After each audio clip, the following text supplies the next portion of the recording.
I saw a post from him earlier. Oh, sorry, I saw a post from him earlier. Yeah, he replied to me on, I've forgotten which thread it was on, but... Has he got Flight Sim 2020 now then? I don't know. You know, I said for him to come on Discord anyway. Right, live stream's up and running now.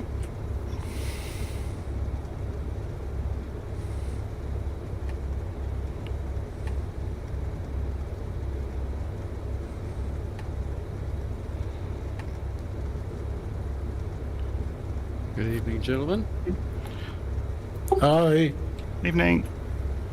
Evening. Evening. Due to parking restrictions at the beginning airport, I'm up the road at Tampachula, so I'll be with you in 5. Evening, everyone. Evening, Peter. Good evening, Peter. I'm at the end of 23, or at the start of 23. Am I an Airbus or a Cessna?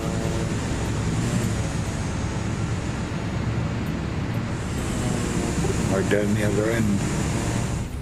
Okay, I just wondered because I have a special livery. Maybe it's mixed up the Cessna thing.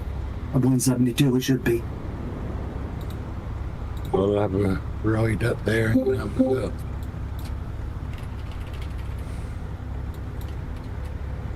I'm just flying over the end and I can only see one small plane, so I think you're a Cessna. Thanks. Then I am. Thank you. Yeah, I just took off now. All I could see was a Kodiak.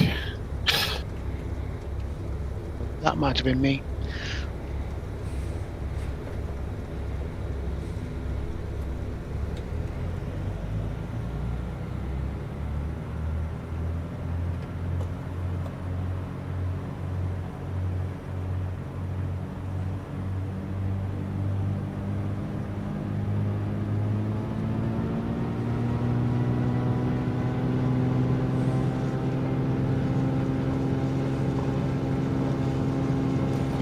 I'm going to take off and orbit the airfield, waiting for others to come in.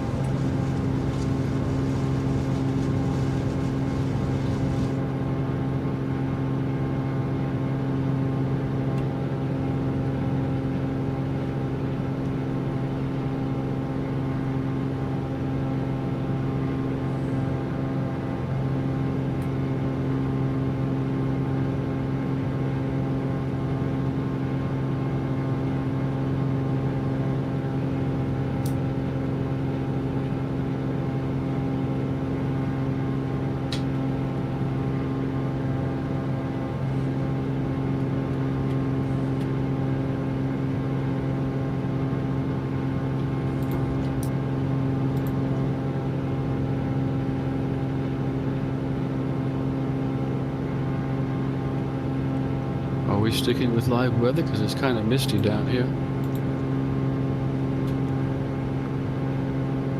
I've got fairly clear weather. Yeah, so well, I was thinking. Yes, clear blue skies almost. Some clouds over the mountains way away, but otherwise it's very nice. Yep, that's what I've got to. I'm only at 1,000 feet over the coast. Maybe that's the difference.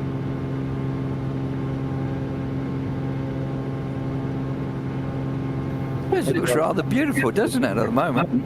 I got mist in immediately on the horizon, but that's which direction? Yeah, due north, quite misty. Yeah, due north, yeah. So somebody on the live stream is asking what I'm flying. I've got the Cessna Station Air, is it called? Yep. That's the 172, isn't it? No. 07. 207. 207. It looks like a 172 that's been stretched. So like an estate with a wooden back end. It is, it's like a shed. Oh, shit. A Cessna Traveller. Yeah, it's not as much of a shed as the Shorts aircraft thing.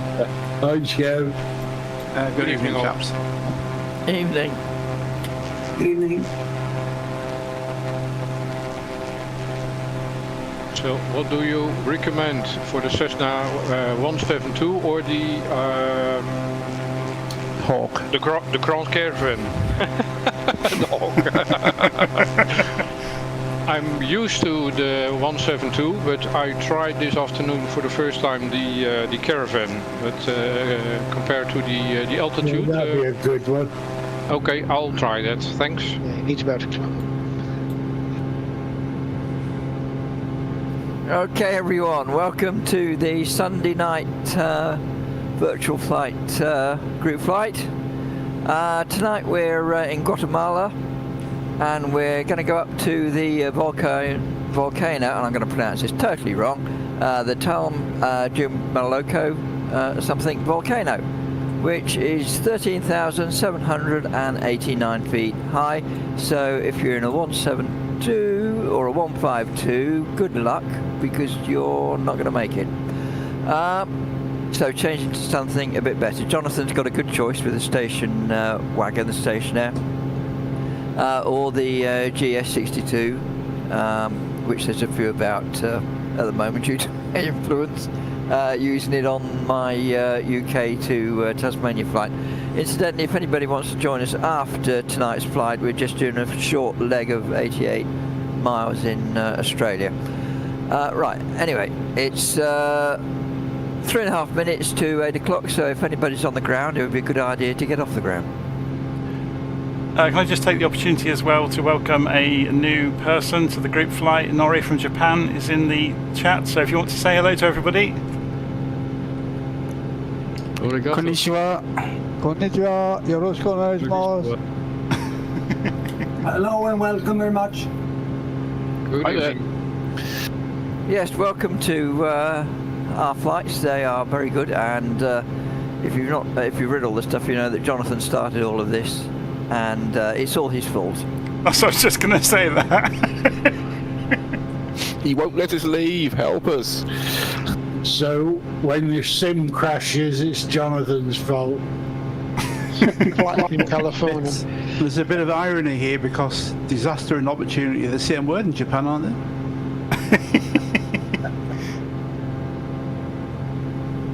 I would like some advice. What do you do when a TBM tries to mount your aircraft? There's lots of answers to that. Yes. Another plane. Yes, I've actually got 3 on me at the moment. I should add that we're on Discord, and Jonathan's putting this out on YouTube, so no bad language, no rude jokes. Don't say anything that's likely to offend other people. Thank you very much. Seems to be dogfighting up here.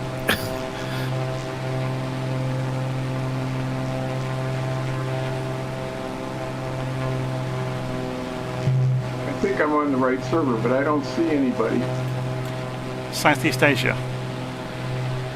That's where I'm at. Did you set your flight conditions to all players? I will double check that, sure.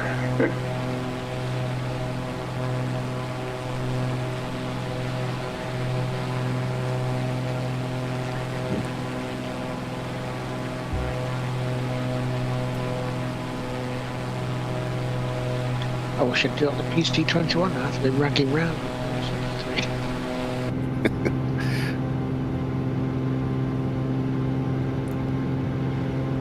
I'm going to start up in the second at 1,500 foot. Just need to go north, don't we, basically?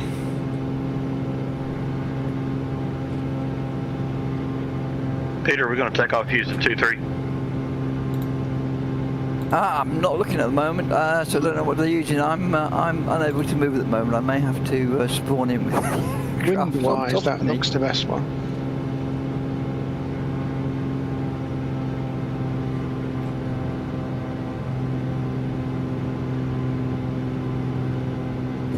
LittleNavMap says 05 is preferred. NGCP.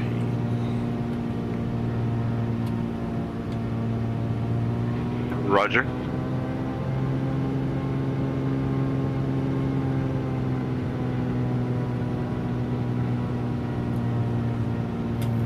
Mine says 2-3. Yeah, just looking. That weather report's a more than a couple hours old, so might not be worth relying on that one. Yeah, this is almost real-time weather. I think at 2-3, it's almost 10 knots.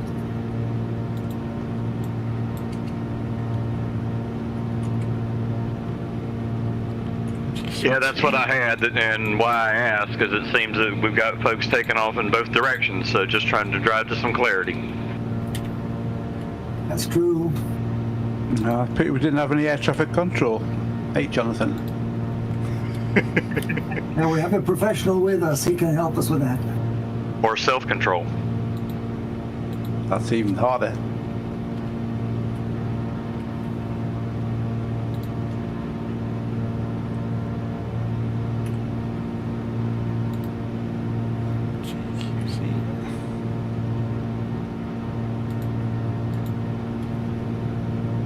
Yeah, I think everybody knows where they're going, but the heading is 2 degrees headed north for 23 miles, and we're going to an airport first. It's Mike Golf Charlie Tango.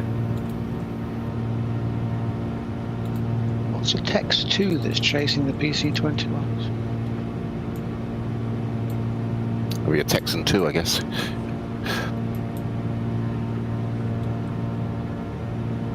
I'm seeing it as a Pilatus, one of the, I don't know what PC-12s, whatever they are. I guess that's what it could be.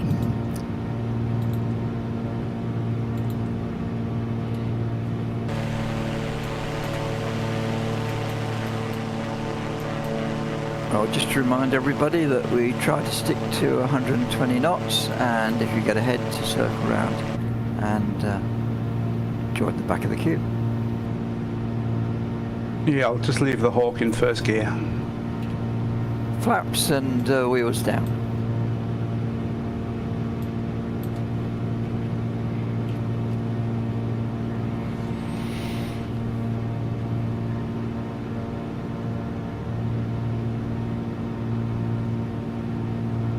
Good evening, everyone. Good morning. A voice check, please.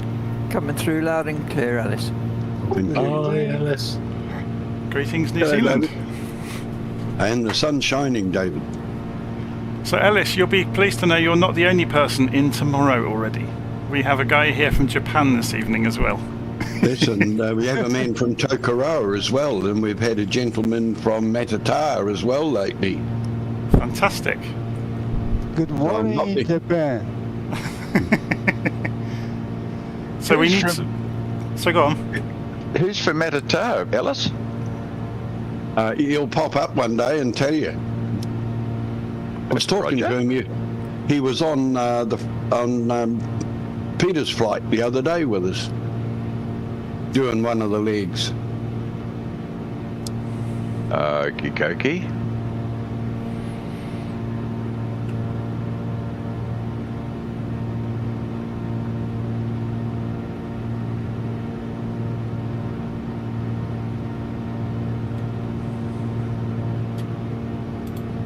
Are we on our way, or are we just circling, or everybody taking off? About started. Yeah, I've just left.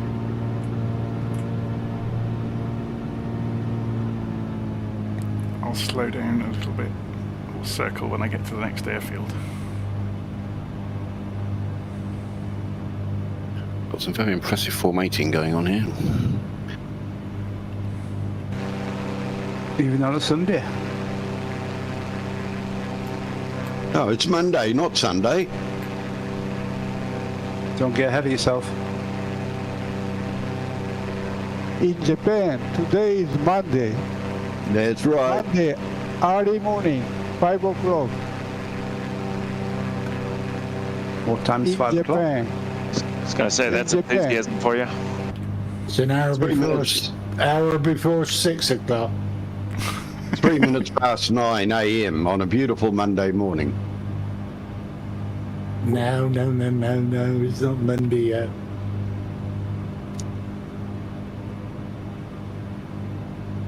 It can't be. Yeah, the good thing about the whole thing, Ellis, is that we are their future.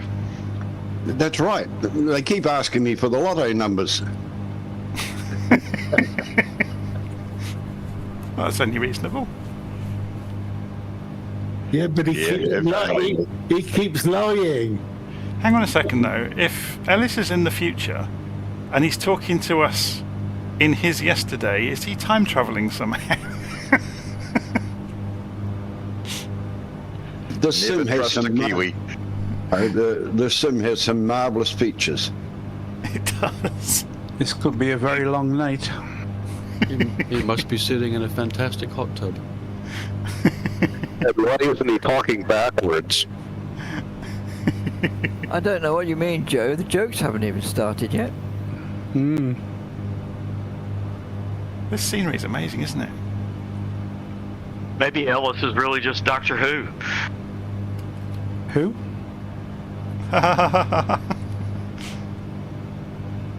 Oh, those mountains look quite forbidding the closer you get to them, don't they? Did you notice that one of the Doctor Who's looked a bit like Wurzel Gummidge? Showing your age If there. you want to head in the right direction, it pays to get the CDI setting right. It does. I was heading out over the ocean.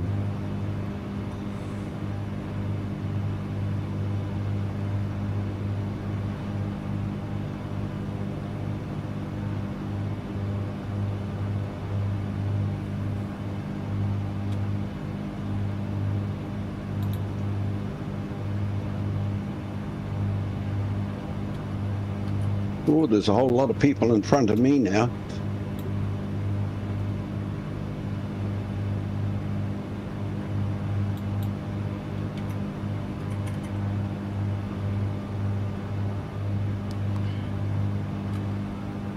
That's because we're doing the faster version of 120 knots. It's because we're in tomorrow. Yeah, I thought it was 120%. No, we've got 27 on Discord, so if you include Xbox, we're doing rather well. To say hello to Dave. Which one? Hello. Hello. Hi. Hello, everyone. Hello, Dave. Hi, Dave. Hi, Dave. Hi, Dave. Alan. Hello, me. I believe they stopped making Daves in 1967. I think you'll find it's 68. Well, they definitely made one in 1972. There you go. The later models aren't as good. Yeah, the poor Was that the new improved model? I made a corkscrew of the caravan. I'm in the ground. Oh dear. Oh dear. You don't tell anybody. You don't tell anybody. You just press Y and carry on. Why? Why did that happen? I found out the other day when you run out of fuel and you're not paying attention. I'm not. This is the first time I am flying the caravan. Welcome to the team. I'm in the 208 Black Square, bringing the Barrier Air livery to South America.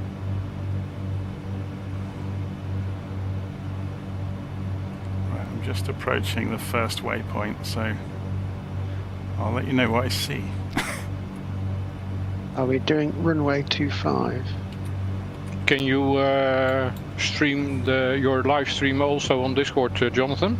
Not easily, because it will just eat the bandwidth, but it's on YouTube. Okay. All runways are good for our first airport, so 07 would be a good idea since it's more straight in. Oh, I was about to do left pattern for 2.5. Yeah, I was, because it's the wind again. We'll do 2.5 then. We'll all play follow my leader. Yep. Setting up for left pattern 2.5. Yep, I can see Dave H out in front of me behaving and doing 2.5. So. He hasn't got transmitter turned on. See on Xbox. No, he has. It's on. can only see Jonathan. I see him now, yep.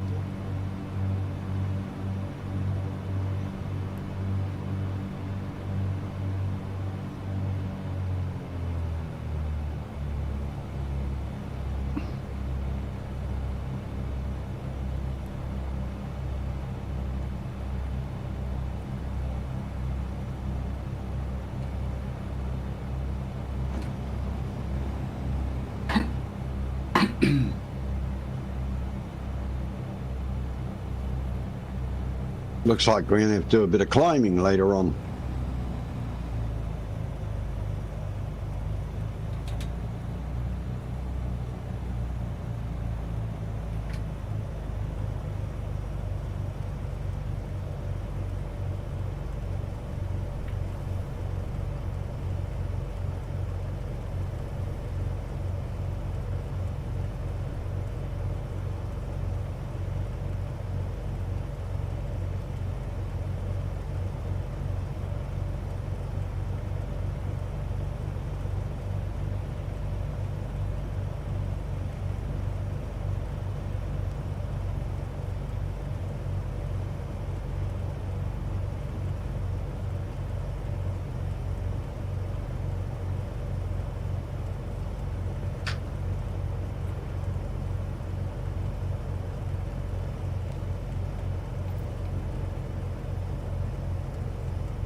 A bit hairy with the turbulence, but I got away with it.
So people on the live stream chat are asking what server we're on.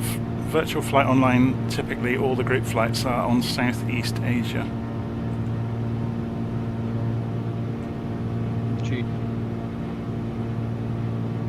Just a reminder to everyone, we do try to be on push to talk on all the group flights.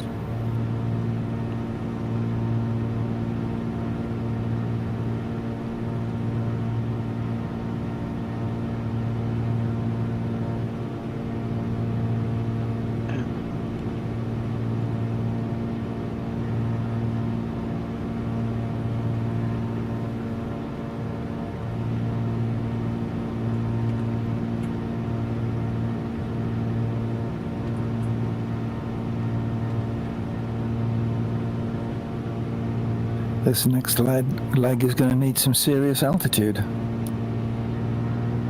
Yep, direct it's 354 degrees, but you make it up there as best you can.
Was there a particular reason for going for waypoint 1? Is that just the left-hand way, or is there a volcano over there to go look at? No, that's the volcano, Jonathan.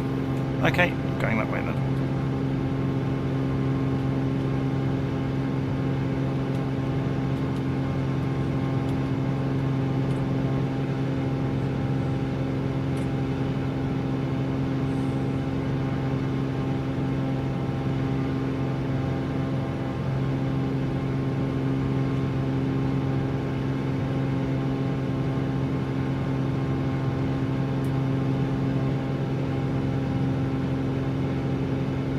Is that the one with the bit broken off the top?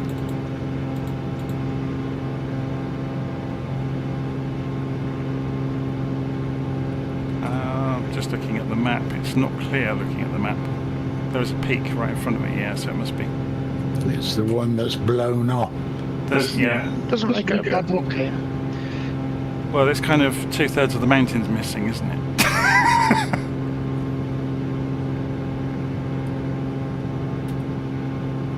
It does sort of have two peaks, obviously with when the top was blown off the top.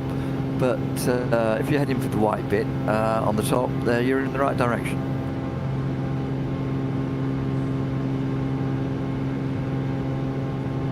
Yeah, that certainly made a big hole, didn't it?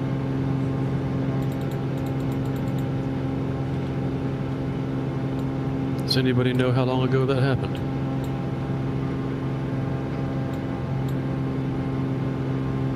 It's some time ago. There are reports that it blew its top again in the 18th and 19th centuries, but the reports aren't given much validity. So really quite some time ago. Certainly before yesterday, although if you're in New Zealand, it's probably before tomorrow. So just a quick reminder, anybody with a piston engine aircraft, you will need to start leaning out your engine quite seriously. Yep, unless you have a 414 or a black square 58 Baron. Yeah, this is true.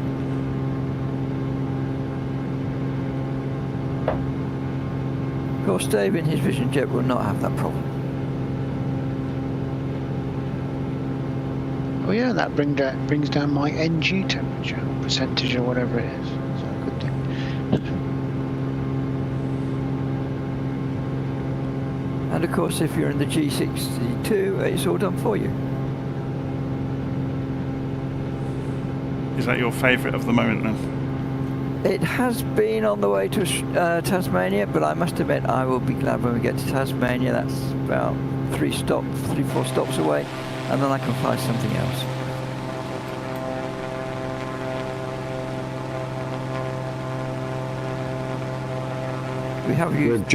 We've jumped into the little Vision Jet on occasions, Jonathan.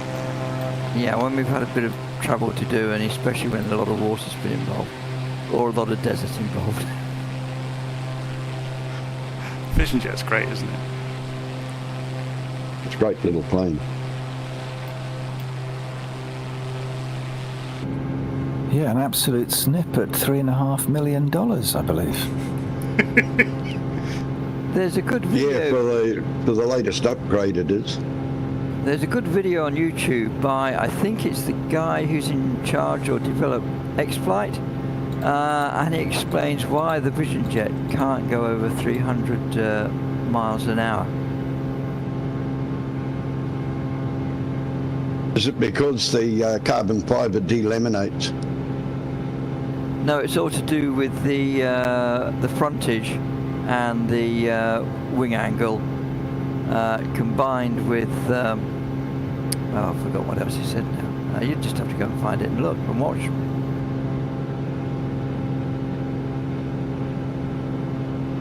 And apparently it's appalling gobbling up of fuel while it climbs. That volcano is 2004 years and 3 months ago. What, since it blew up, you mean? Yeah. I didn't realise you were around then, Dave. Well, Saturday afternoon. I was told 4 years and 3 months ago that it was 2,000 years ago. The old jokes are coming out tonight. He's going to say it was on Saturday afternoon at tea time next, isn't he? Yeah. Just before Bonanza. I was watching Bonanza when Kennedy got shot. That's worse. It was all Little Joe's fault. I'm sorry, don't bring me in on this. My father and one of my brothers were playing chess, and they didn't even, after, you know, it had been on, they didn't even listen to it. They didn't know he'd been shot.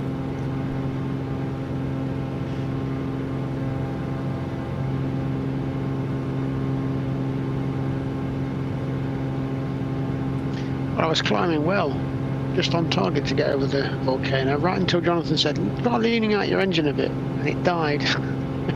Yeah, I was stalled twice. I'm not going to make it. I'm going to have to go into change my plane, I think. Yeah, the more altitude you get, the finer the adjustment. Yeah, I adjusted it down.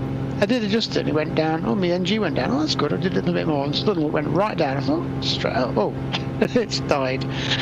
I did warn you all how high we had to get. I think what I'll do, I'll press Y, go up to about 20,000 foot, and then descend. That's cheating, David. Does the trick, though. All you have to do is pick the appropriate aeroplane, something like a caravan that'll go anywhere. I'm in a Baron, but it will not go above 9,000 foot. Well, I am at 9,000 foot, but struggling. Yeah, well, I'm climbing at 11,000 feet a minute at the moment. Dave, you need the turbocharged Baron. Or get a Vulcan out. Really, could the Baron only get to 9,000 feet? Well, if it's normally aspirated, it'll struggle over 10,000, and maybe it might get to 12, but that would be about it. And it would be, ball to the wall at that altitude. I'm struggling just over 9,000 feet. I certainly am not going to make the top of that volcano. In fact, I'll get a stall warning now. I'm glad that was your computer that made that noise that came through the microphone. I thought I was starting to stall. Yeah, okay, again, bonking. I suddenly looked round at the instruments and started panicking. Right, let's come off. I've been up to 12,000 feet over the Alps in my real-world Robin, but to do that, it was balls right to the wall, and it just simply wouldn't go any higher at that stage.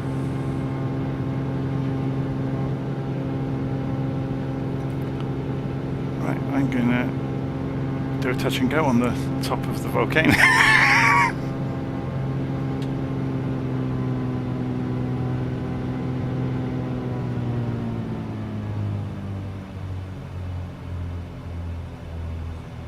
I've just about made it over the peak. It's a very low pass. Or landed on Fuji.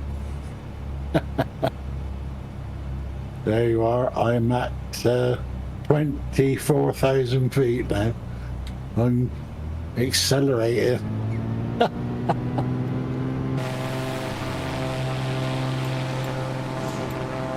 I'm high enough to go over the top.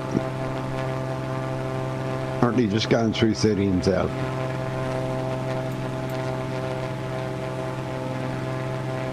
Oh look, there's a hut there with Toblerone written on it.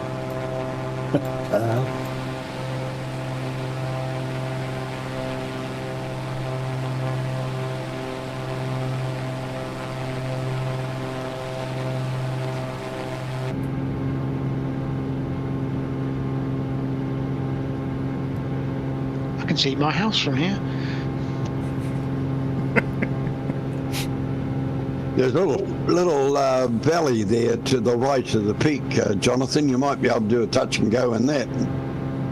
No, I'm not going to tempt fate. I'm just enjoying the scenery. It looks amazing, doesn't it? It is. It's amazing.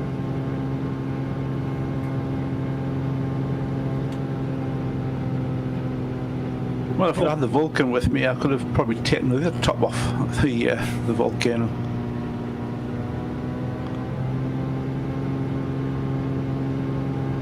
Yeah, with the Vulcan, you could have made a new volcano. Yeah. Rumbling down into the sides from the noise, the sound of the fury. Not a very deep crater. We got a mountain down here in New Zealand that blew its top and buried the village, and that was in recent times. How long ago was it? About 600 years ago. Well, yeah, but if you look at this volcano, the caldera is basically one half of the side of the mountain. Yeah, it probably is. Right, Mount St. Helens. Yeah, it's probably 5 miles across the caldera, actually.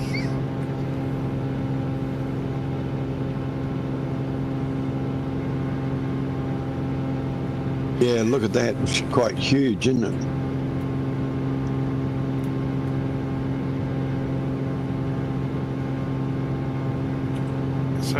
So we're dropping about 6,000 or 7,000 feet down to the next airfield.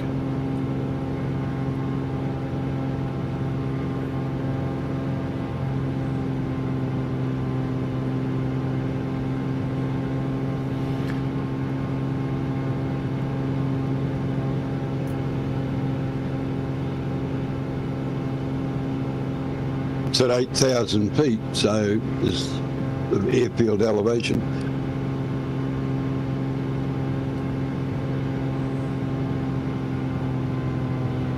And that's 106 degrees. It's 18 miles away.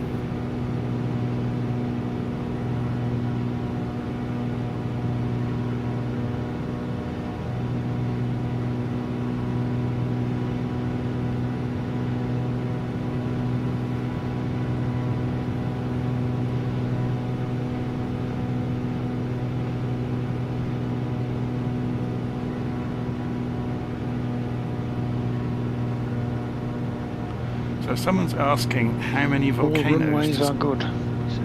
Someone's asking how many volcanoes does Guatemala have? Lots. Is the answer. I'll pull up the map. David, you're the first there, so I guess you get the choice of which runway we use.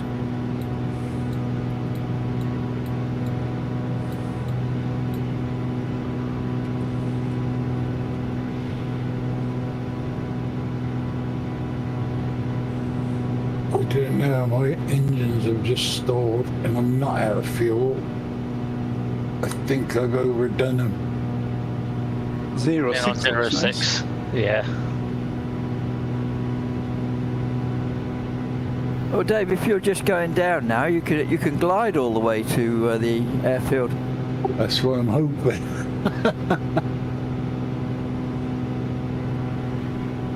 I just came down to the cloud. That was very uncomfortable, not being able to see the ground when you're not sure of the terrain below. I just shared my screen. I'm struggling. Glide approach for me.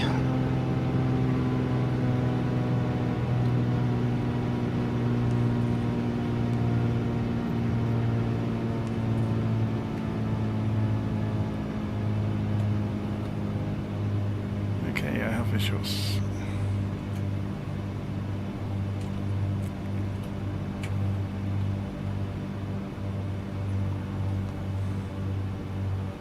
I've just piled into the runway. Boom. Are we using 06 at this airfield? I ain't using any runway. I've just crashed. Yeah, 06. I'm on somebody's veranda.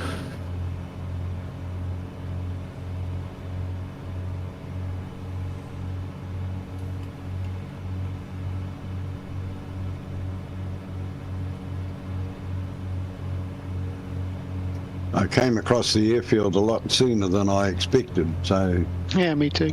I'm having to do a big circuit to... So am I. I'm circling, descending. That sounds like the first line of an accident report, doesn't it?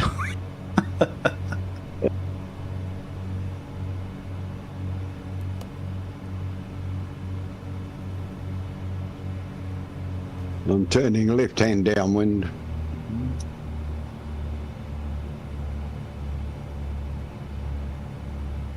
There's the runway down there.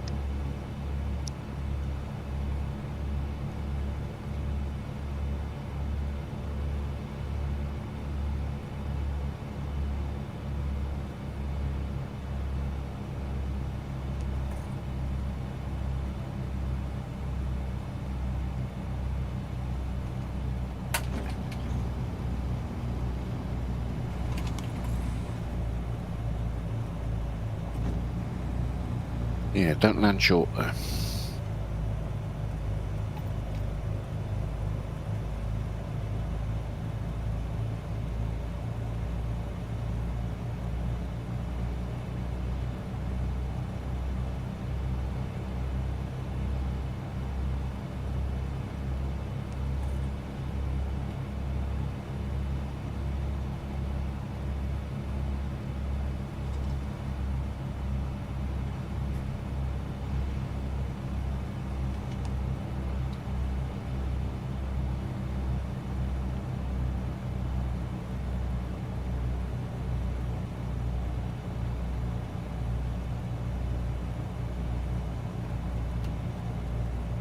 Radio check, does anybody hear me?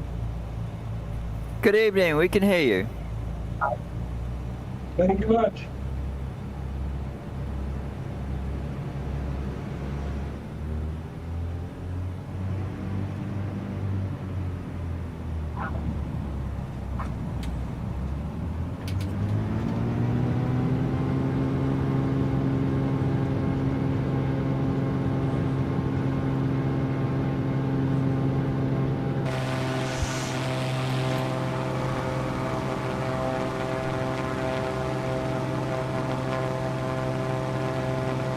Good choice, Dave.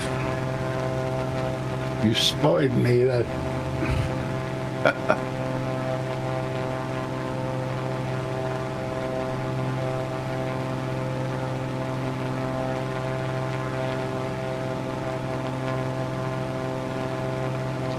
Kodiak seems to lose speed in a strange way. It sort of goes all of a sudden and you just can't get it back. This thing here.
The next stop, the coffee break. Yes, it's the one that we're all circling around is the coffee break.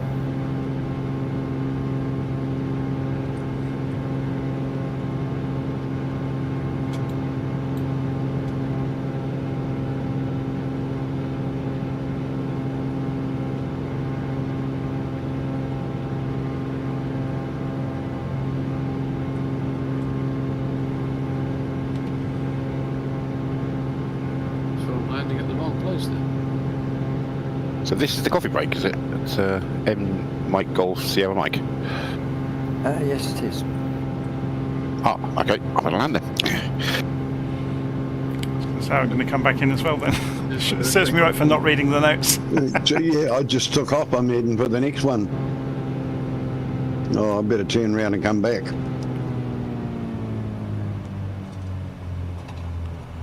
It's just a quirk of where the airports are today about whether you have an early one or a late one. I'll take it at any time, Peter.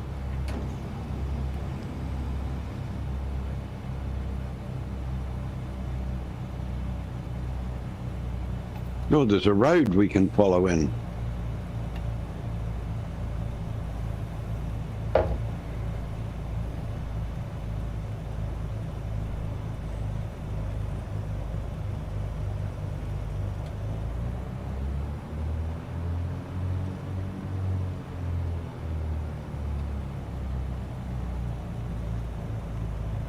Are we doing 23 or 05?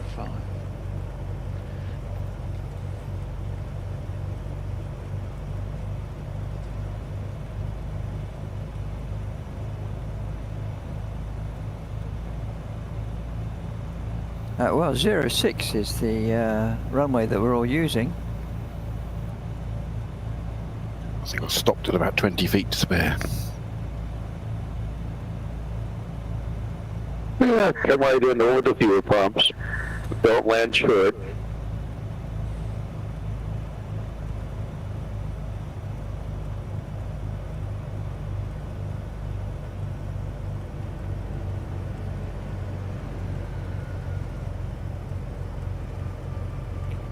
Arms check. Clear. Going off to make a coffee.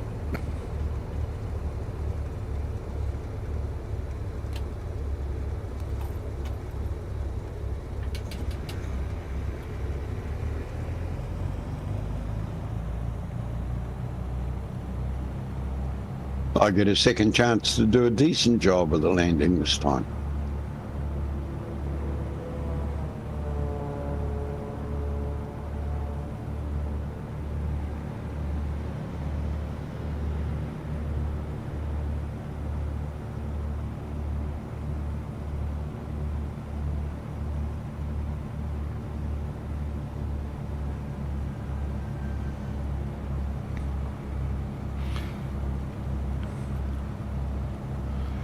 So someone's written a comment in the live stream saying they'd love to see more flights like this and they'd like to take part, but they fear ruining the flight for others. But I think you're not understanding. This is very relaxed. The only point of our flights is to get from A to B, to stay together as a group as much as you can, and to have fun in doing so. We only really arrange the runways just to suit the wind, really, for those flying with the real weather on. But there's no real rules as such. That was convenient. A building stopped me falling off. Yeah, me too.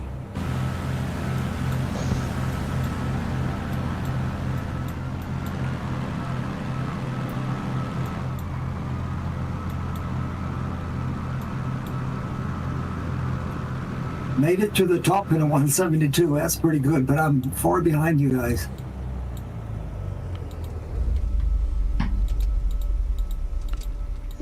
This was my first event. Let me tell you, it was a lot of fun. Oh, we're not over yet. We're only just got well, not even halfway yet. I'm balling out right now, so thanks for the ride. That's okay.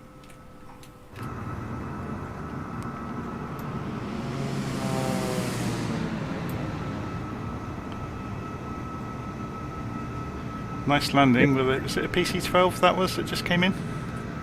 Yeah, with a big bounce, and then no, it was me in the 208, John. Ah, it looks smooth anyway. The last part of it was. You weren't looking at the first bit. Far too fast.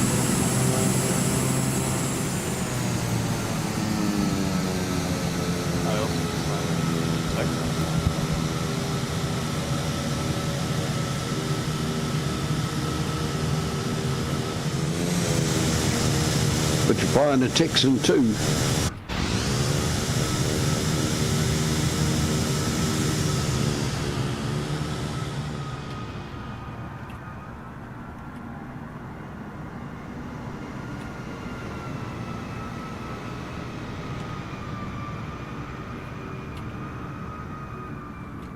Coffee shop must be down this end because that's where everybody seems to be heading.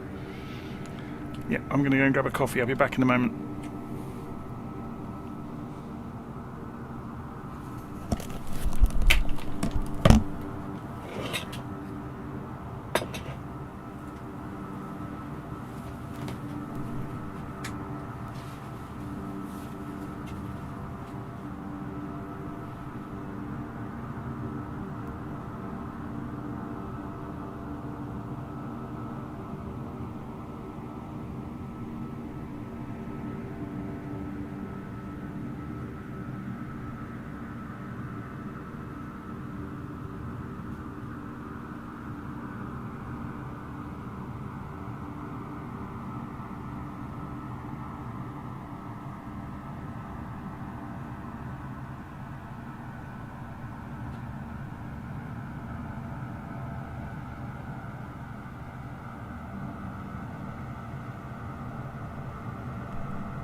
Joe. Ooh, that didn't end well for the Hawk. Joe, mate. It wrote it off.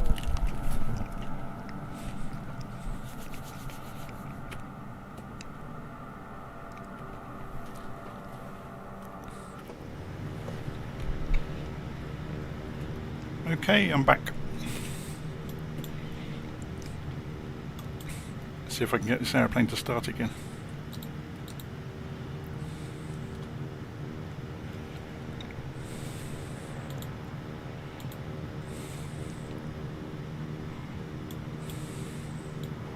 I'm flying the Boeing 247D. It took me 15 minutes to get it going. I haven't been in that for a while. I've just lost me landing gear hydraulics. Ah, no, there's a way of fixing that. You have to replace one of the fuses, don't you? I used to know all about that. I flew it quite a lot when it first came out and kind of learnt my way around it. Because you can hand crank the gear as well, can't you? Yeah, that's what I had to do to bring it up.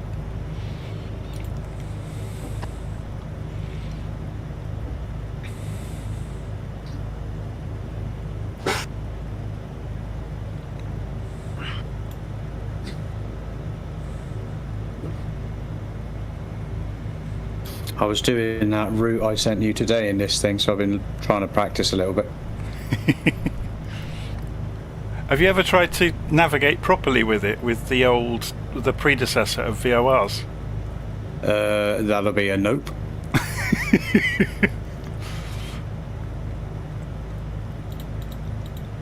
Yeah, it has a special. This is probably useful for anyone on the stream. The Boeing 247D in Flight Simulator has built into it a network of radio transmitters that were one of the predecessors of VOR stations. So it broadcasts a sequence, or sorry, you can tune into a station and listen to a Morse code, or not Morse code, but a sequence of beeps. And depending on the pattern of beeps you hear, you can tell which quadrant you are in around the radio station. Off GTN 750.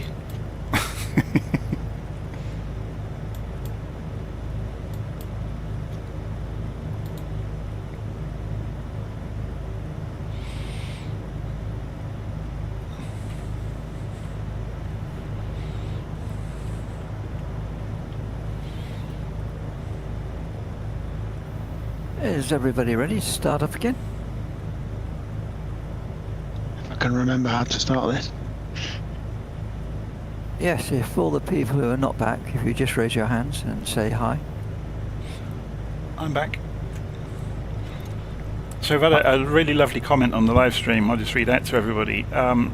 Jonathan, this is a very laid back and friendly group.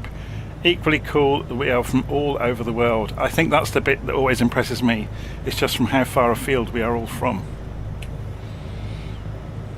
Yeah, that was for me, Jonathan. This is an awesome place. I so value the time I spend with you guys on Sunday. I concur. Likewise.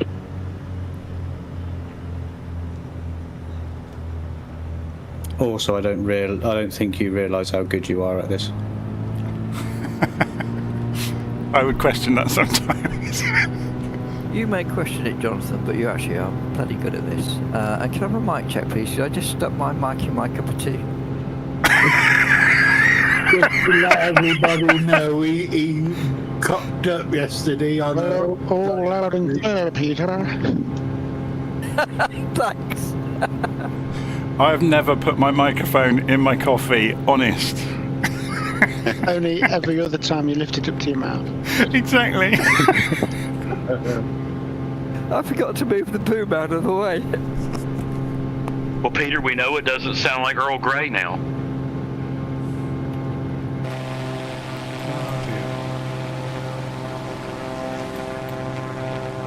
Due to my rather bad landing, the aircraft keeps trying to tell me I'm having a stall warning on the ground. You've scared it into not flying again. It's a very bossy aircraft, actually. You try and lower the flaps or lower the gear before it wants you to, and it just positively refuses to.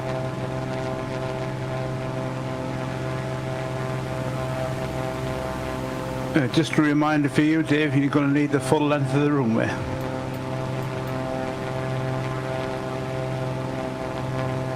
I just flew along it.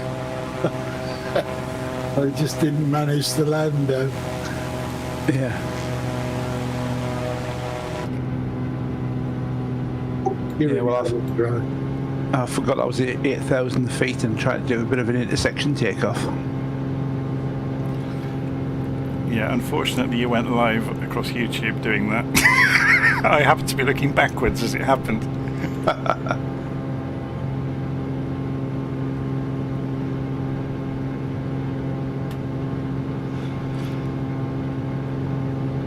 The pilot in this hawk has got cold. Every time I turn, he starts sneezing. That would be too many G. So someone's asking as well on the live channel, do we do this every Sunday? Yes. Or most Sundays. Or Mondays, that is. Yeah, and Peter is very good at putting flights out on Mondays as well. So, but it's the community we have built. We try to encourage anybody to make flights and and to invite the rest of the community in at any time during the week that suits them. It's Peter and a group of us have been flying all the way from the Midlands down to Hobart in Australia. We're still going. We've only got, about 4 or 5 leagues to go. Yeah, so anybody that's watching this on YouTube, if you go and join the VirtualFlight.Online Discord server, you'll see the events listed out in there. So you can make plans to, be present for them or not as it fits with whatever you're up to. Or what time of day you're on. What's your cruise speed, Jonathan? In the station air at this altitude, I think if I leveled out, it'll do about 130, 140, something like that. Okay, okay. I'm doing 611. Is that all okay? Mach 0.93. Doing 140 and trying to swap fuses for my landing gear. Do you spill a coffee as well? Yeah, right in the fuse box. I love that about that 247D. It's brilliant fun flying along, swapping fuses. Yeah. Did you know you can tune the 1930s radio in? Yeah, I've kind of left that alone. There's a lovely dance band that plays most days.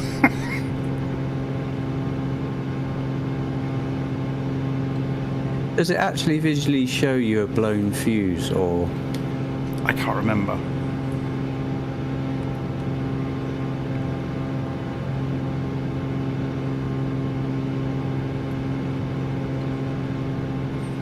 Someone's put a mountain in the way again.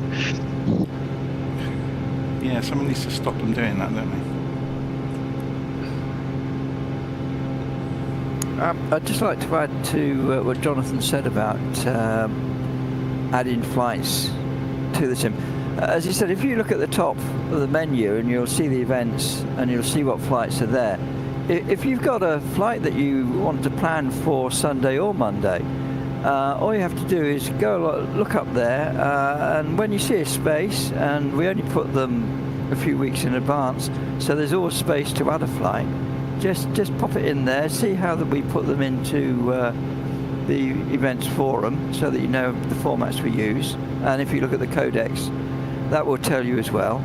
And just do it, because as Jonathan said, I wouldn't have started doing them.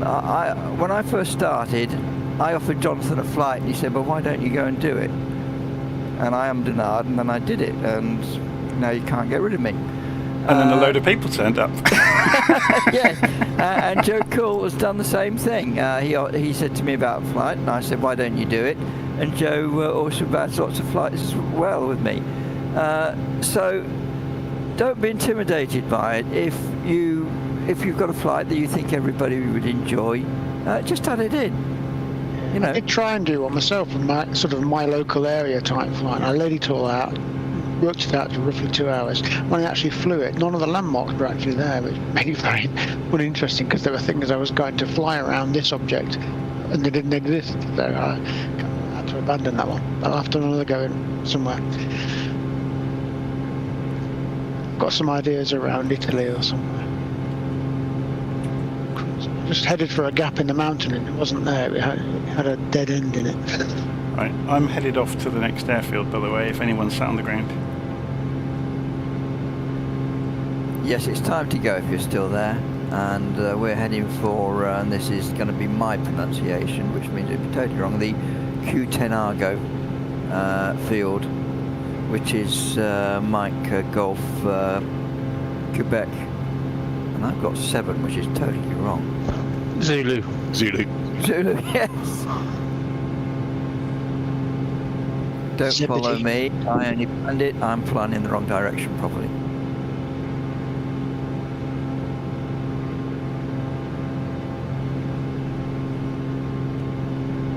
No, gear is toast. Can someone tell me about 10 minutes before we land so I can start cranking it down? Will do.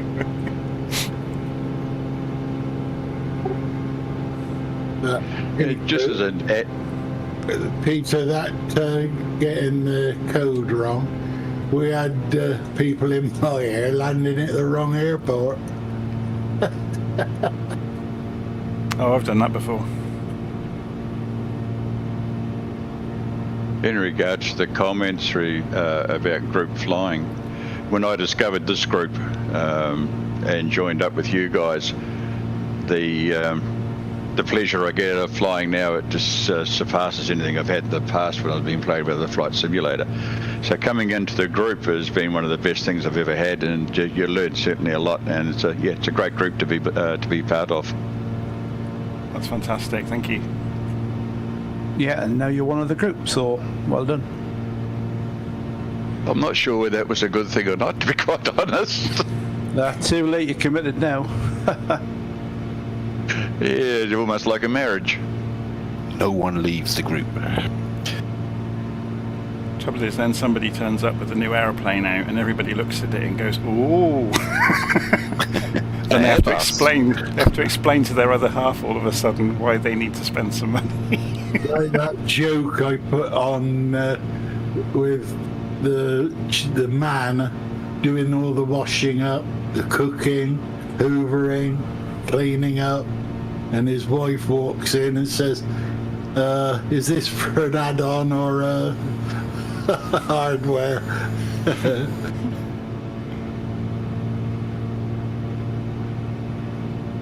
Busy earning credits, was he, Dave? Yeah, but I said, got the t-shirt. I think most people have done the same. Just looking to see which runway at it's 05, isn't it? Right, I'm going to take off again.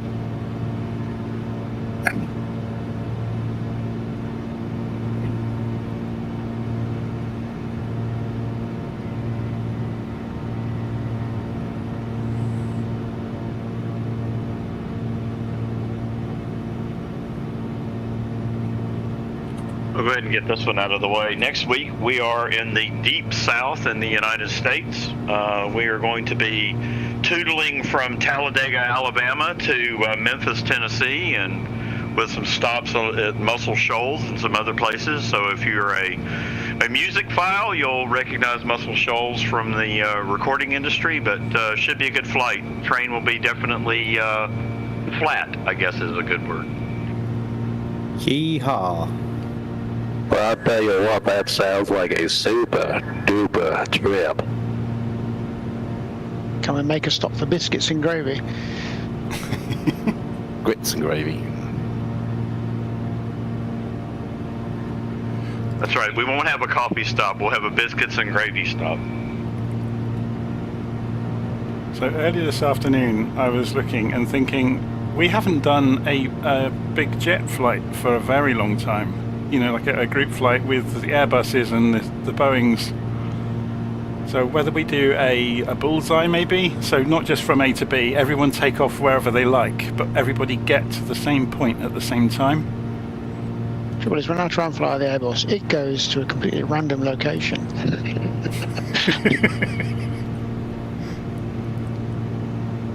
Oh, it's the attention deficit Airbus.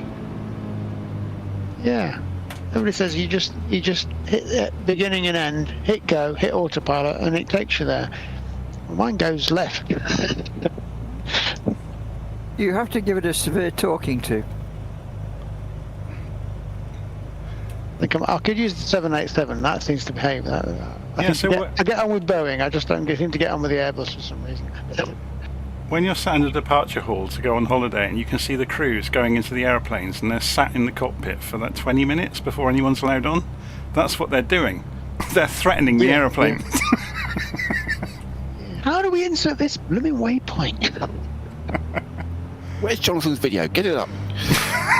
That's what they need you to believe. What they're really doing is praying. No, they're hitting the download from Simbrief button. Yeah, don't tell me about this flight plan disconnect thing. Can't get rid of it. They're reading the minimum equipment list and going, "Oh my God, are we flying this?" Did you see the cartoon of the young kid opening his laptop, and the message on the screen is "Welcome to the A320 configuration program." If it's a Boeing, they're reading the MEL to see if there's a door plug required. Are we full stop at this one, or are we touch and go? Touch and go. I'm staying up because my arm's tired from cranking my gear up. Make him land! Make him land! And now I'm waiting for the blue screen of death to show up saying, "Your subscription has expired. Please renew right as you're on short final and 200.5 weather."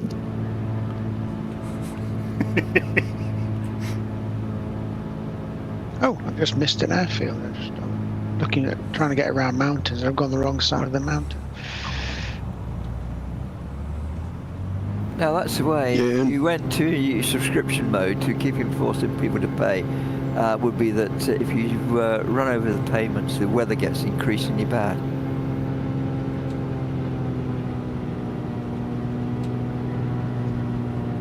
Sorry, I shouldn't give Microsoft ideas. The air gets thinner and thinner. More trees get planted at runways.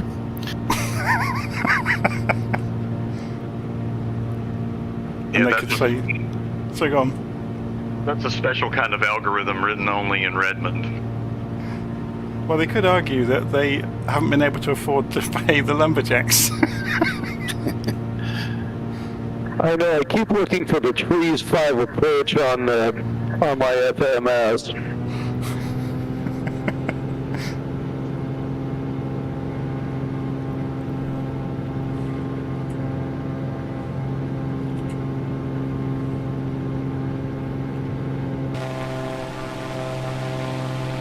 Ooh, just took the top of a tree out.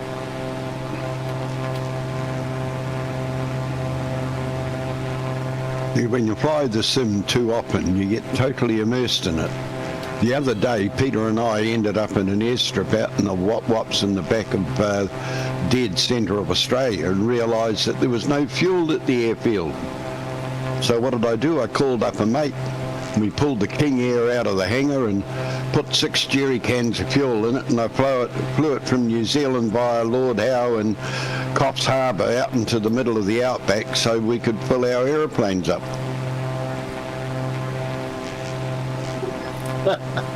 That's what you call being committed, isn't it? Did you get committed? Oh, I should say maybe already have been. It added quite a few hours to my total. I have a very similar story with Kerbal Space Program back in the day, where if anyone's never seen Kerbal Space Program, you can invent your own space rockets and take them on missions. No, but that's a proper program. I know, but I managed to strand an astronaut in orbit, high Earth orbit, and I basically got, like as Alice was saying, got completely engrossed in building a rocket and doing a rescue mission to go and rescue him and bring him home. And by the time I looked up, it was 3:30 in the morning. Is he still there? The lowest bidder, Jonathan, right? No, I got him home in one piece. I built a spaceship with a claw on the front, just like in James Bond. That's funny. Yeah, it didn't occur to me to have him jump out and jump in the other spacecraft. No, I brought the whole thing home. It's called obsession, Jonathan. Well, that would be littering if I left bits of spacecraft in orbit, wouldn't it?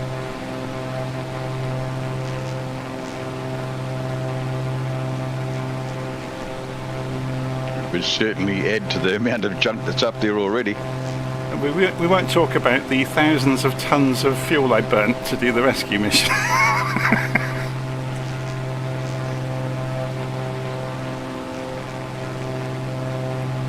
I'm sure he was very grateful. But yeah, I'll warn all of you now, if you thought Flight Simulator was addictive, never touch Kerbal Space Program. Way too much science for me.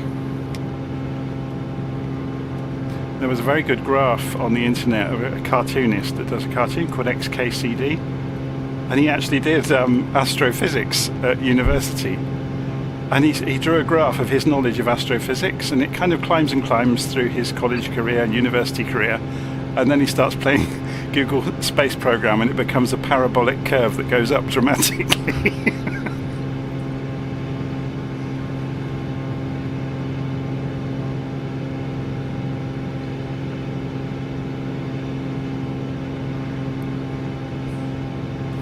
Suddenly all the things that Buzz Aldrin tried to tell people about how to maneuver in orbit to get closer to another spacecraft, you learn it all really quickly. The tutorials are quite good, aren't they? Give you a good understanding of orbits and things, which I wasn't sure, I didn't know about. It's that whole thing about going slower to go faster. Yeah.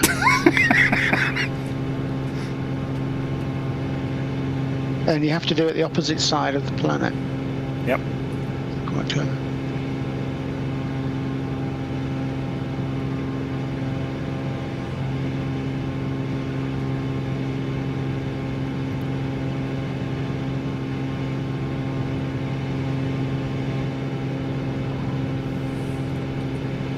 Right, where is everybody else?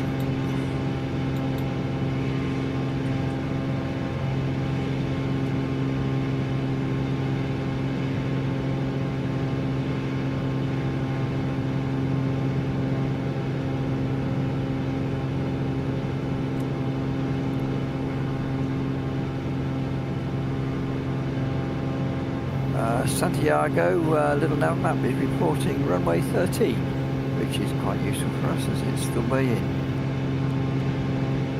It's quite short. It's 2,560 feet long. Oh, it just felt short because there's no air. And it's grass.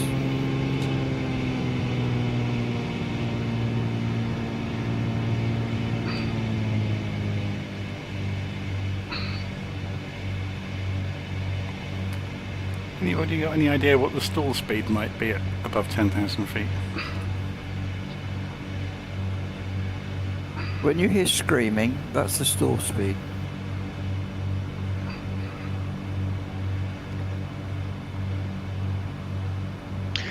My plane's bonging at me, I don't know why. It must be altitude. Height above ground or something.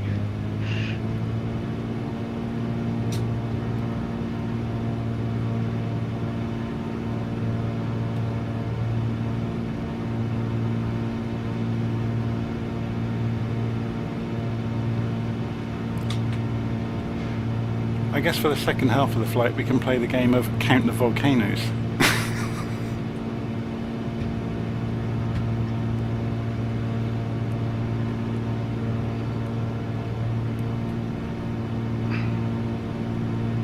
Someone has an open mic and their breathing is coming over it. I wonder if it's me on Dave's live. I've been listening. everyone stop breathing, please? Yeah, I was listening to your dad's live stream, and his pilot was about to pass out. Is that what you were getting? Maybe. He actually died about 10 minutes ago.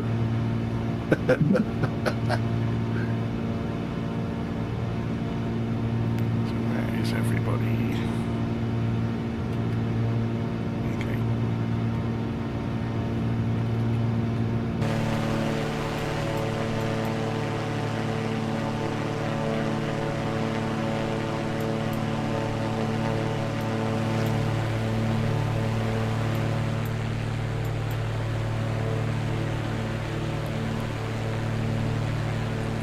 Interesting approach to this one. This enormous lake looks like one huge caldera, doesn't it? I think that's exactly what it is. I think they better put some fuel in.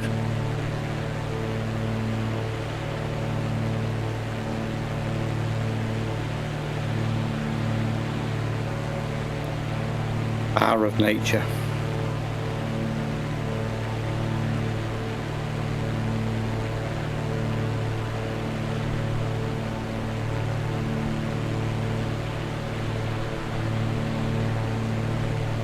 They ought to turn the smoke trail on, hadn't they?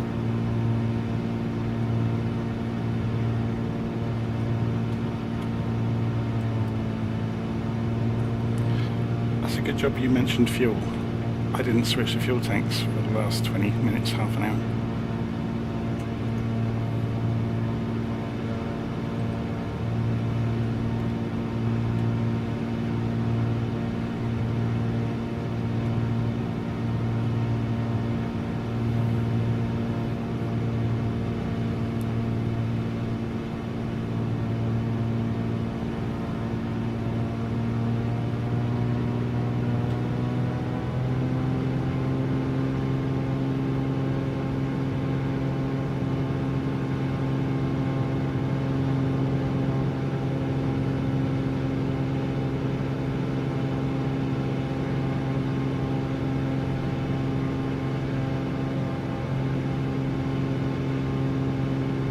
That's a bit of a challenge, that airport.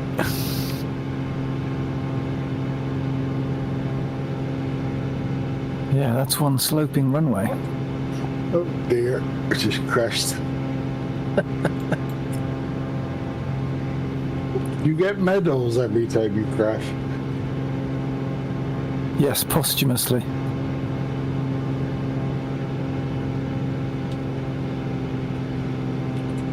Oh, logbooks come up as if I've ended the flight. Well, I suppose.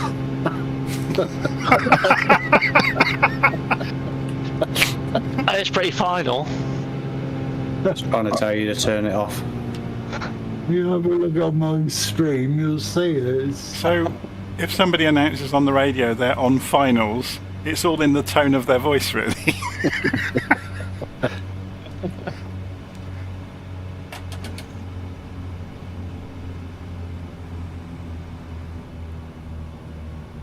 Good old white key, it's good, isn't it?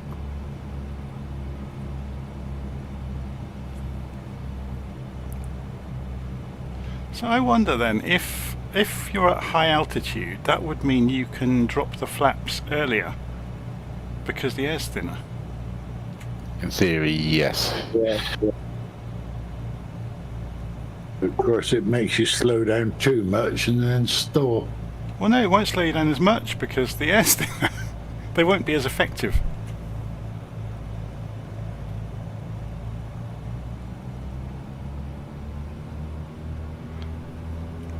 I'm just wondering about this. You can't take off from this going uphill, can you? You'll have to taxi up the runway and come back downhill. Oh, I've just seen somebody going through the hill like a dart. That was me again. I get good at this. I can see the bits of the aeroplane in the trees. No, the bits of trees in the aeroplane. That's not how you're supposed to get an oak leaf cluster. What's that line from Airplane? I've taken off 300 odd times and never landed a plane yet.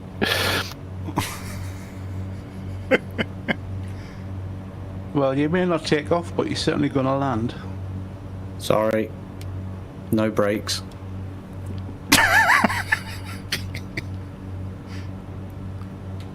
Just remember, every landing to a certain degree is a crash landing. It just depends how hard you hit the runway.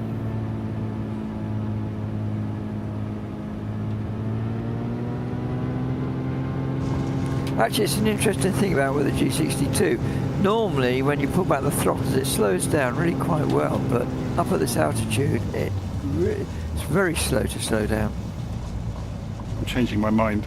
I couldn't possibly comment. Getting into the last airfield, it was a case of full side slip to get down and to slow down. Just did a touch and go without the touch, hence no landing gear, right underneath John. Yeah, I'm going downhill for my takeoff. I put the power on and nothing really happened on the indicated airspeed, so...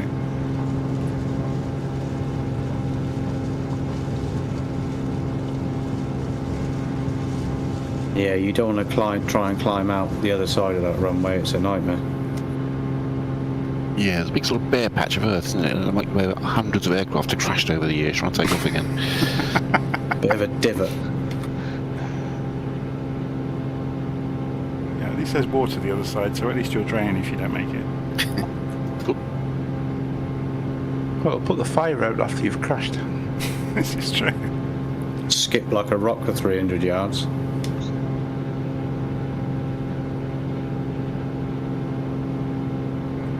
How did you find this one, Peter?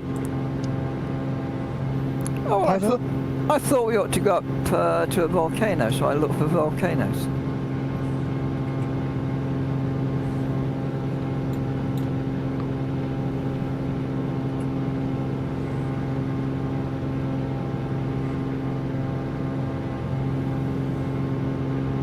Yeah, I think I'll go round it rather than over it.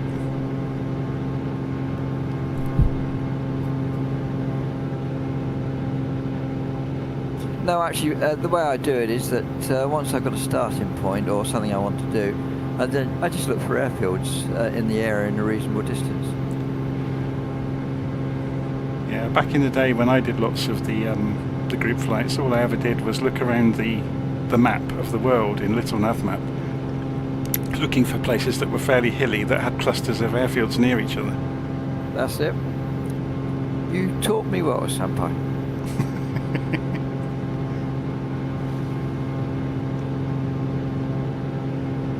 And then try and figure out a route that's about 150 miles. That's pretty much Papua New Guinea then. Yes. I think I got a problem. What's that? Well, with your most straight. Is it lack of talent again? Decent airplane. I don't know what that funny noise is. I think it's the engine playing. Is that the famous last words on the black box? What's that funny noise coming from the engine? It's probably some sad Patagonian you've dragged off the land in one of your crashes. It's the straining of turning. Well, especially, I think you need to turn your G suit off, I think.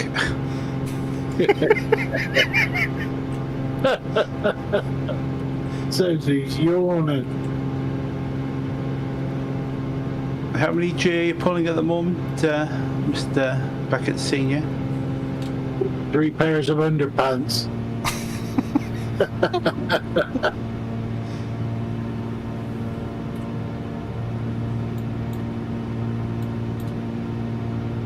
Oh, this is the long leg in between the volcanoes, isn't it? Yeah, this is 40 nautical miles. I have totally had it. I think I'm going to have to reboot at this airport. Can I suggest you fly the Hawk at 90% thrust, not 104? I wish it would. It's stalling all the time. How many aircraft have you flown so far tonight, Dave? This is about, well, this actual one about been repaired about 6 times. You know, on the virtual airline, there's that money. What you're saying, I got to pay the airline. For the repairs, yeah. They're not going to pay me any wage.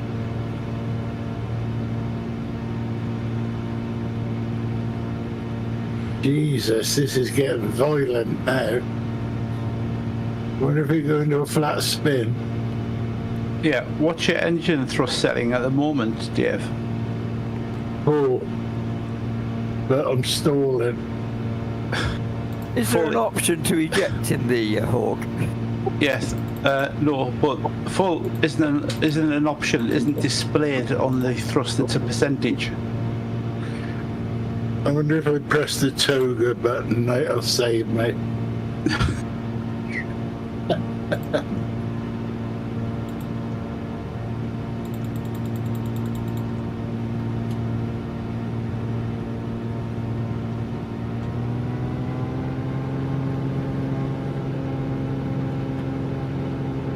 Oh, it's found its... No, it hasn't. I thought it found its way out of the store.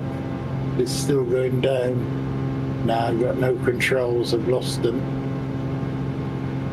If you press the toga button, it doesn't help you. It just puts you a nice cotton white Afghan out on.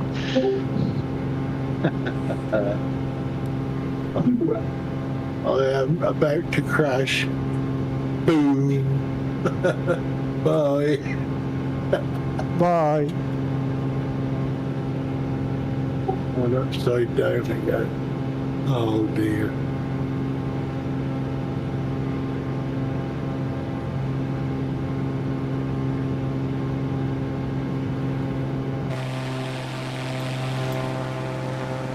Brakes haven't much cop when you're upside down, are they?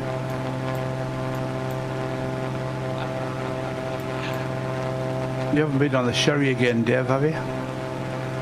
Nah, just 3 or 4 cups of coffee. With Baileys in.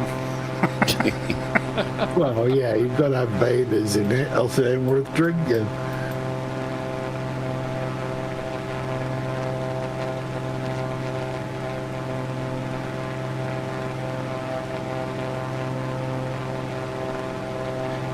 So they're asking in the live stream, I should be taking more notice of it actually, they're asking where we are flying. We're in Guatemala. Yeah, I'd like to know that. I'm just pulling up the live stream. I'm just pulling up LittleNavMap, so we're in Guatemala following the line of volcanoes. Could somebody explain what flying means?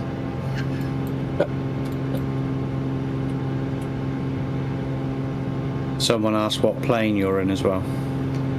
Oh, this is the Red station. Arrows. I have totally demolished their team. I'm in the Stationaire 8, which was the was it the local legend? Is that what they call them, or famous? Yeah, last local legend, I think. Oh, I've learned one thing. You can go through trees, okay. As far as I'm aware, Carenado made this Stationaire for Asobo, but because it's an Asobo release and not a Carenado release, there's no tablet in the cockpit, which is a bit of a shame. Yeah, but it's a lot cheaper than a Carenado, I think. Yes, it is. Great looking plane. It does look a bit like an estate car though, doesn't it? Stretch 208, I think. We're up against station air, station wagon. Yep, I happen to get it too. I like it. First takeoff I took was Levining Oscar 2-4 at about almost 7,000 feet. Very capable.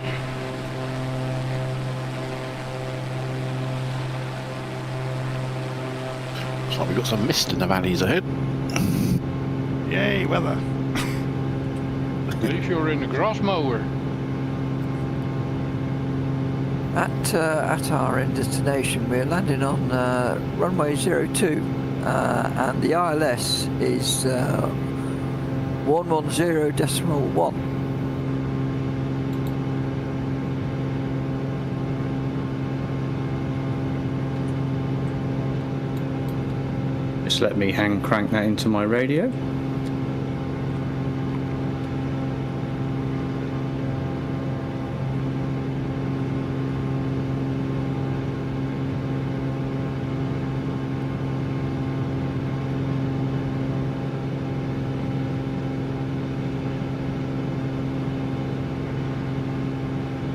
Looking a little bit misty ahead. It is. It's looking interesting.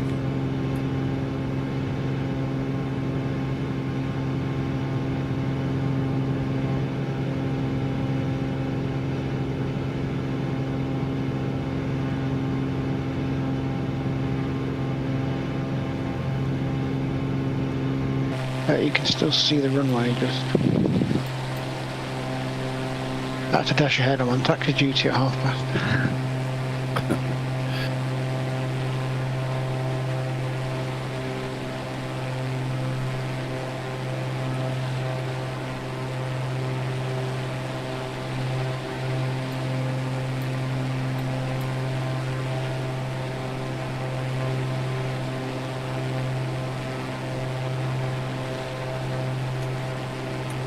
Yes, something to note for future flights. We are supposed to be doing 120 knots and we're all dashing about at all sorts of speeds, myself included. It's funny you say that. I just noticed myself that I was going far too quickly. Yeah, I got ahead because I was concentrating so hard on trying to get up and over or around a mountain, and I suddenly realised I'd got ahead, but I'll just time it in time actually. I'm just trying to stay with the group.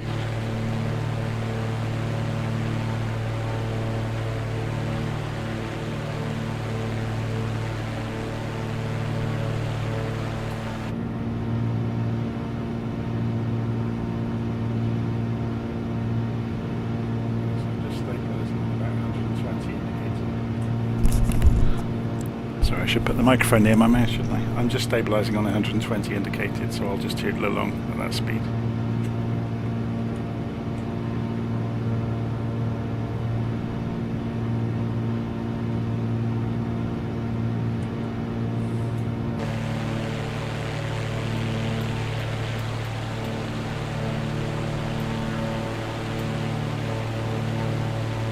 Oh, my autopilot's decided to work again. Been frustrating today.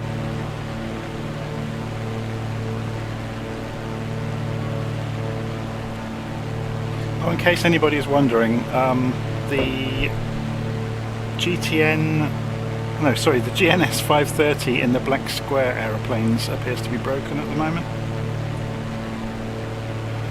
In that the autopilot will not follow the GPS track. It is known about. Apparently the developer at Black Square is talking to Working Title about it. Giving them a slap. So what you're saying, Jonathan, is that if I've got the GNS 530 turned on and you go to nav mode, nothing will happen. Is that what's going on? Yeah, it won't sequence waypoints. It will not sequence the waypoints. Yeah, so you'll have to just use heading mode and stay near your track, basically.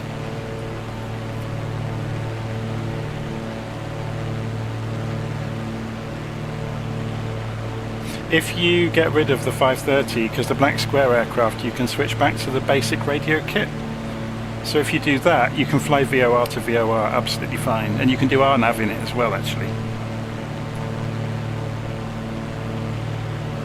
And if you're naughty like me, you put the 750 up on the ribbon from PMS, and then you can drop that down and use that.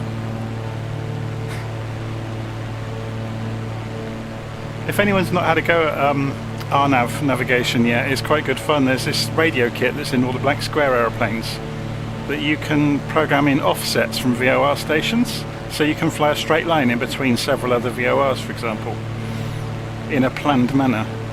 And I was doing it one day, recording a video, thinking this is remarkably clever, and then it suddenly occurred to me, no one's ever going to do this in the real world ever again because they've got GPS.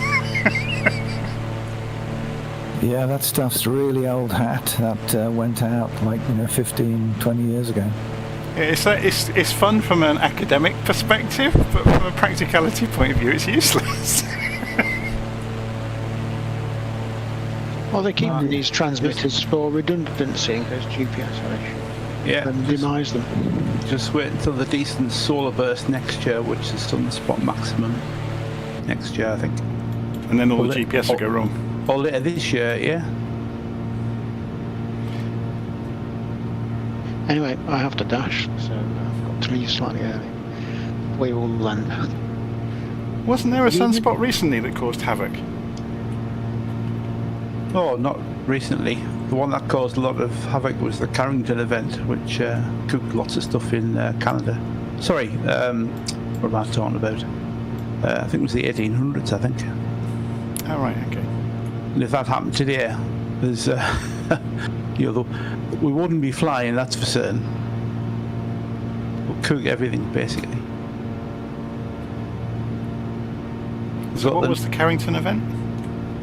It was a massive solar flare, basically, and the northern lights could be seen at the equator. But that was in the 1800s, if I remember right. It might have been earlier, it might have been 1400s. And the time window when it hit the Earth just happened to be when Canada was facing the direction of the sun? No, that was in 1980s when it hit the Canada, so that wasn't the Carrington event. Oh, okay. I'm going to have to look it up now, aren't I? Already done it. Oh, and go on then, fill us in. The Carrington event was the most intense geomagnetic storm in recorded history, peaking from the 1st to the 2nd of September 1859. I wasn't far out. Yeah, and does it say if that happened today, everything will get cooked? Yeah, geomagnetic storm of this magnitude occurring today will cause widespread electrical disruptions, blackouts and damage due to extended outages of the electrical power grid. Yep. I hope I ain't got my computer on when it happens. So, will I still get photogrammetry?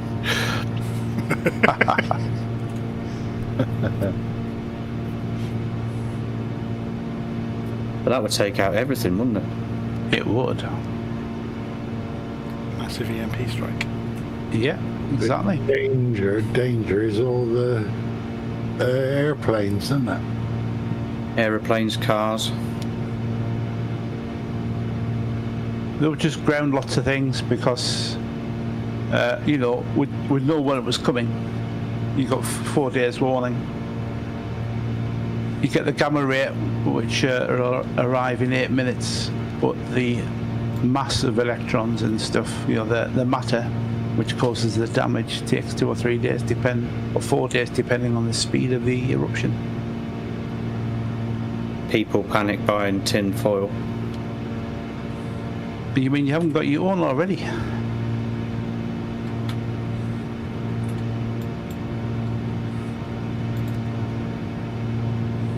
So is that danger to humanity? I mean, do you have to stay indoors or something if that happens?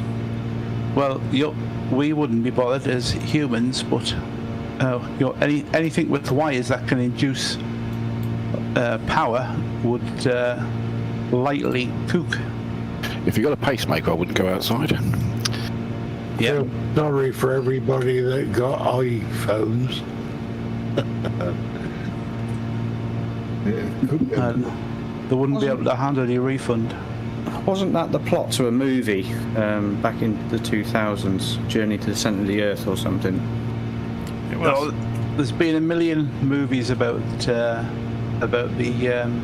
Earth getting fried by the sun. Yeah.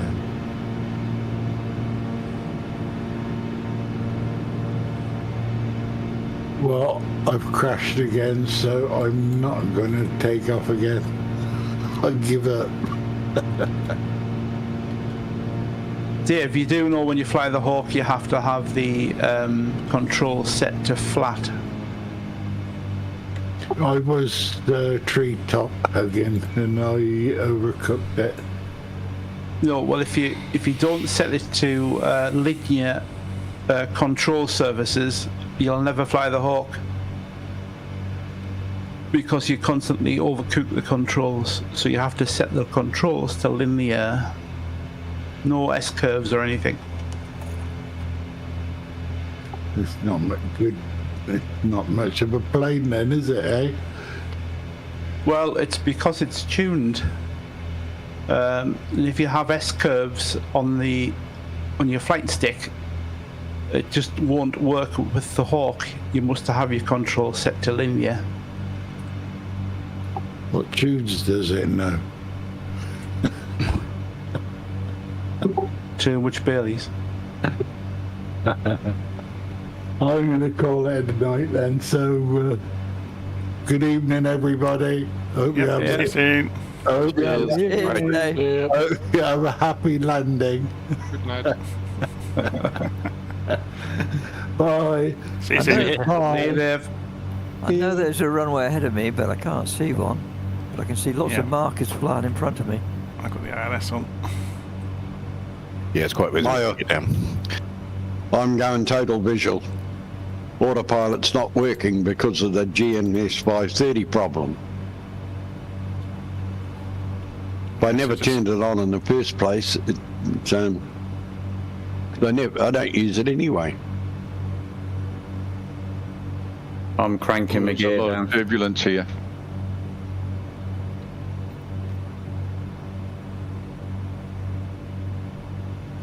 Yeah, Jonathan, can you remember that problem I had with the Hawk a few months ago? What was that? Remind me. It was just that it was S-curves in the flight controls, but you have to set it for linear with the Hawk. And what it was the what they call it, SciTech controller actually had its own profile. So it was fighting against the Microsoft one.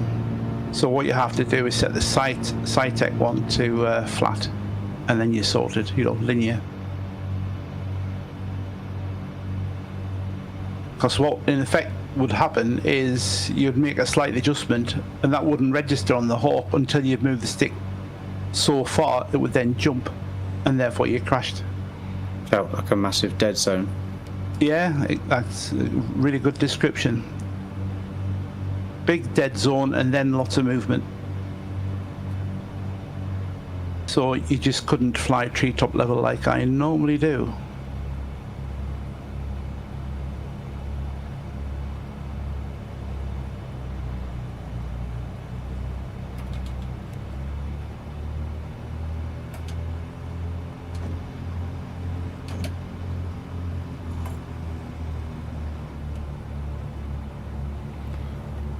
I see what you mean about turbulence. I'm being thrown all over the place.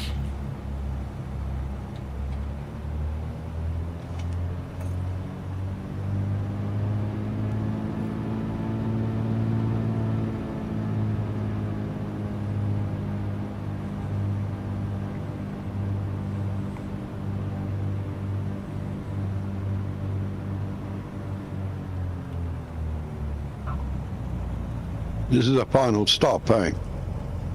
Yep, this is it. We're here a bit early today, actually.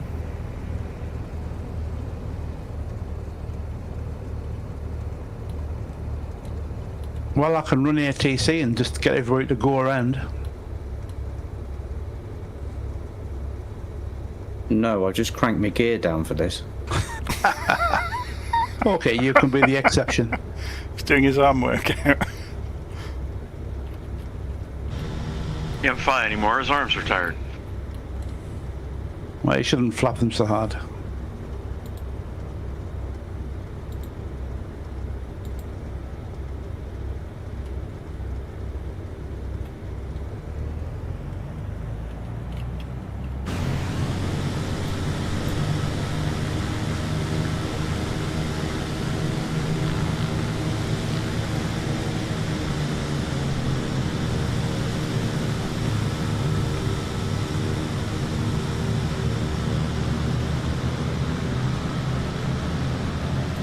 Don't need flaps on this thing, there's gear drag so much.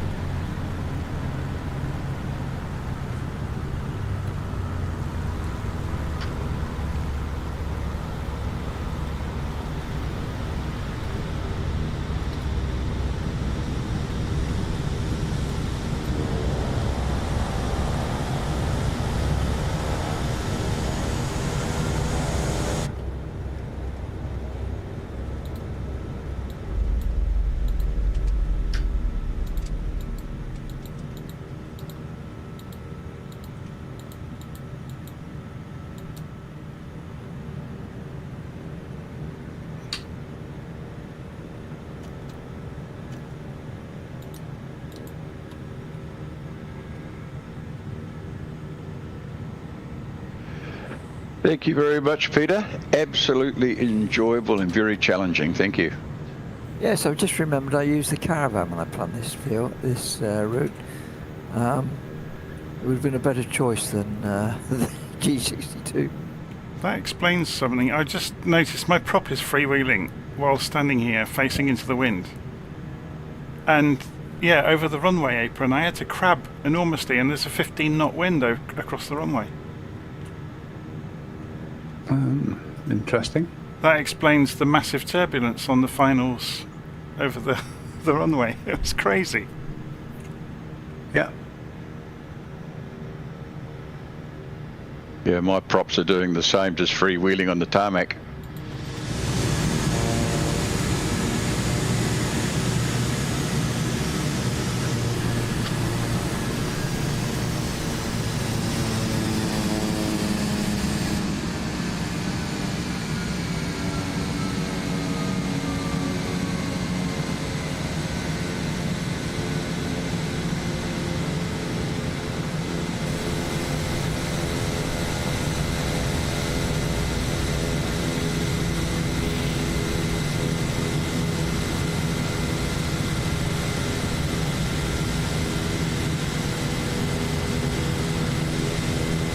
So someone on the live stream chat is asking about setting their controllers up for the 737 in Flight Simulator.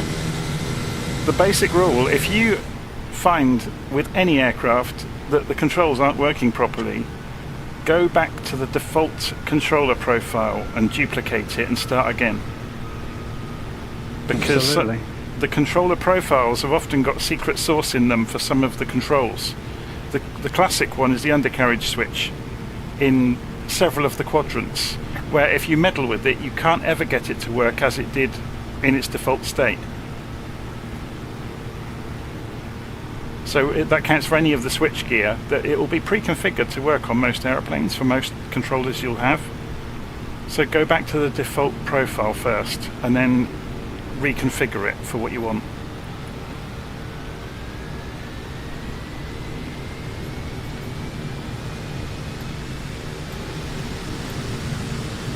Right, thanks so much all, and good night.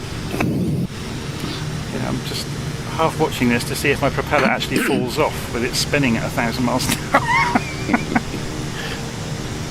Peter, are we going to depart Port Augusta shortly? Yeah.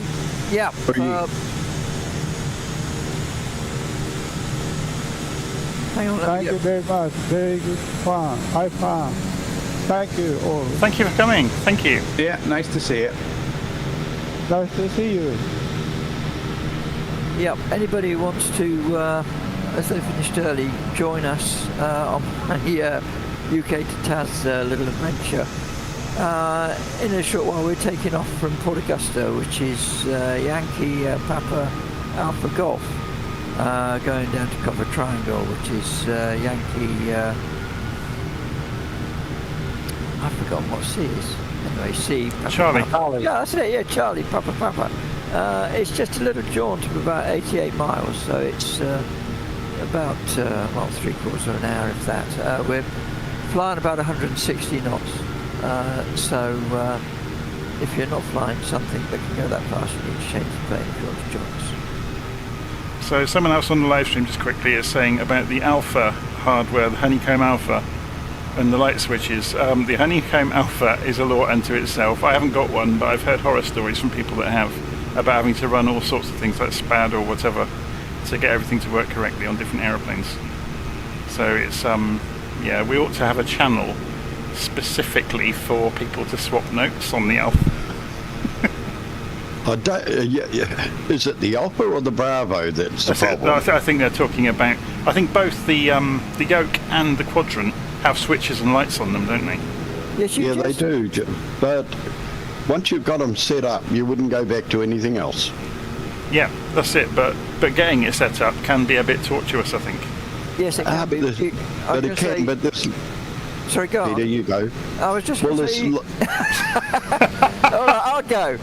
Look, all you really have to do is you have to go into the flight sims setup with the controls, and for different aircraft you have to sometimes set the controls up differently, and yes, sometimes some switches won't work on some aircraft, and there's nothing you can do about that. You just have to do the old-fashioned way of doing it in the cockpit. Some stuff's hard-coded. Right. But also I'd like to add that if you go to YouTube, there are some very good videos dedicated to how to set up your Bravo Quadrant 2. They're very helpful. Okay. And if you like a headache, you can always get the utility like Axis and Oars and do a bit of programming yourself. It's all very straightforward. I guess the moral to this story is if you are facing trouble, join the VirtualFlight.Online Discord server and post in the support channel, and the community will come to your aid. And mark it for the attention of Jonathan. Right, I'm signing off for the evening. I'm stopping the live stream, so I'll see you all again soon. Okay, Jonathan. Yeah, see you later. And I'm off as well. Good night.